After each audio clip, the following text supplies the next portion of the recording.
নমস্কার ফ্রেন্ডস, আজ একটা এঁচোড়ের রেসিপি নিয়ে এসেছি। এখানে আমি এঁচোড় কেটে রেখে দিয়েছি, এটাকে ভালো করে ধুয়ে নেব। আর একটা আলুর হাফ ছোট ছোট করে টুকরো করে কেটে রেখে দিয়েছি। এখানে নিয়েছি চিংড়ি মাছ, এগুলোকে বেশ ভালো করে খোলা ছাড়িয়ে পরিষ্কার করে নেব। এঁচোড়টা ধুয়ে আমি সেদ্ধ বসিয়ে দেব। এঁচোড়টা ভালো করে ধুয়ে নিয়েছি, এবার এখানে কুকারের মধ্যে দিয়ে দেবো। ওখানে জল গরম বসিয়ে দিয়েছি, জলটা গরম হয়ে গিয়েছে।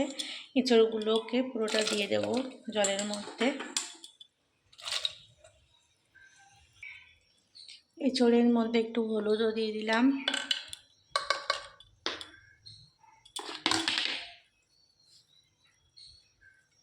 লবণ আর হলুদটা দিয়েছি কারণ এর মধ্যে লবণটা সেদ্ধ হওয়ার সময় যাবে। আর হলুদটা দেওয়ার কারণ এঁচোড়ে তো আঠা থাকে, কষ ভাব থাকে, তো ওটা দূর করার জন্যই লবণ আর হলুদ দেওয়া।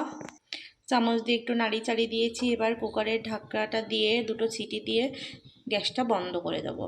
এটা সেদ্ধ করে নামিয়ে রেখে দিয়েছি। ভালো করে আরও একবার ধুয়ে জল ঝরাতে দিয়েছি। এখানে কড়া বসিয়ে দিয়েছি, চিংড়ি মাছটাকে ভালো করে বেছে ধুয়ে রেখেছি। এখানে একটা গোটা পেঁয়াজ, আদা রসুনের পেস্ট আর কাঁচা লঙ্কা চিড়ে নিয়েছি। এবার কড়াইয়ে তেল দিয়ে দেবো। তেলের মধ্যে দুটো শুকনো লঙ্কা দিয়েছি আর এখানে গোটা জিরে দিয়ে দিলাম।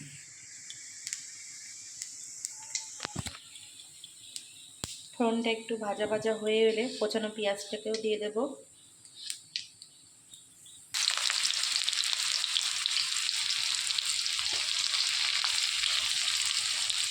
পেঁয়াজ কুচিটা দিয়ে দিয়েছি। পেঁয়াজটাকে একটু নেড়ে চেড়ে কষিয়ে নেব।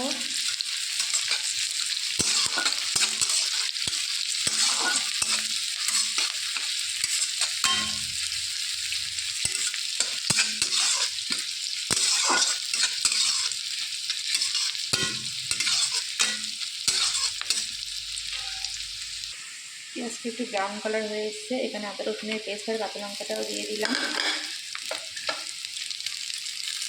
আদা রসুন পেস্ট করে নিয়ে জাস্ট থেতো করে নিয়েছি। এটাকে একটু নেড়ে চেড়ে নেব।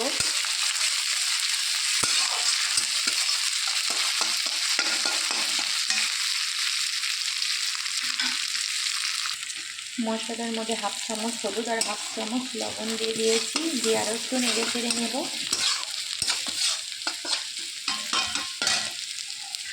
এবার বেছে রাখা চিংড়িগুলোকে দিয়ে দেবো।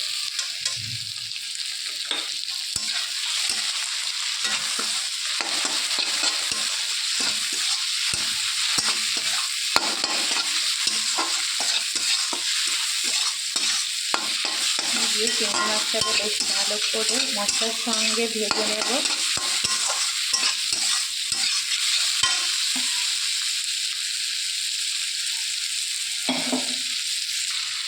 মশলাটার মধ্যে সামান্য একটু জল দিয়ে কষিয়ে নিয়েছি, না হলে মশলাটা পড়ে যেত। তো প্রায় কষানো হয়ে এসেছে। এবার এঁচোড়টা দিয়ে দেবো কড়াইয়ের মধ্যে। এঁচোড়টা কিন্তু ভালোভাবেই সেদ্ধ হয়ে গিয়েছে। এবার ভালো করে নেড়ে এঁচোড়টাকে মশলার সঙ্গে বেশ ভালো করে কষিয়ে নিতে হবে। যত কষানো হবে তত তরকারির টেস্টটা সুন্দর আসবে। তো আমি এটাকে বেশ অনেকক্ষণ ধরে কষিয়ে নিয়েছি। এঁচোড়টা ভালোভাবে কষানোর পর এখানে একটুখানি জল দিয়ে দেবো। খুব বেশি জল এখানে দেইনি।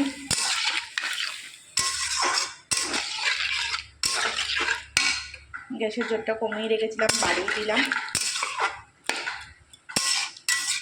এবার এটার মধ্যে একটা মশলা আমি দিয়ে দেবো। জিরে, ধনে আর গোলমরিচ একসঙ্গে গুঁড়ো করে রেখে দিয়েছিলাম, সেটা দিয়ে দিলাম। 1.5 চামচের মতো দিয়েছি। দিয়ে এটাকে জাস্ট নাড়িয়ে চাড়িয়ে এটাকে ফুটতে দেব। যেহেতু এটা সেদ্ধ, তো কোনো ঢাকা দেওয়ার দরকার নেই, এইভাবেই ফুটবে। যে এটাটা পুরো শুকিয়ে এসছে জলটা। এখানে একটু গরম মশলা গুঁড়ো দিয়ে দিলাম। নুন লবণ স্বাদ মতো, ঝালও যে যেমন পছন্দ তেমনই। তো রান্নাটা আমার কমপ্লিট হয়ে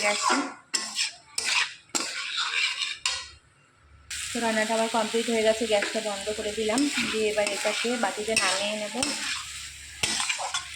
তো কারা কারা ইঁচড় চিংড়ি খেতে পছন্দ করো অবশ্যই কমেন্ট করে জানিও, কিন্তু এটা গরম গরম ভাতের সঙ্গে খেতে খুবই টেস্ট লাগবে।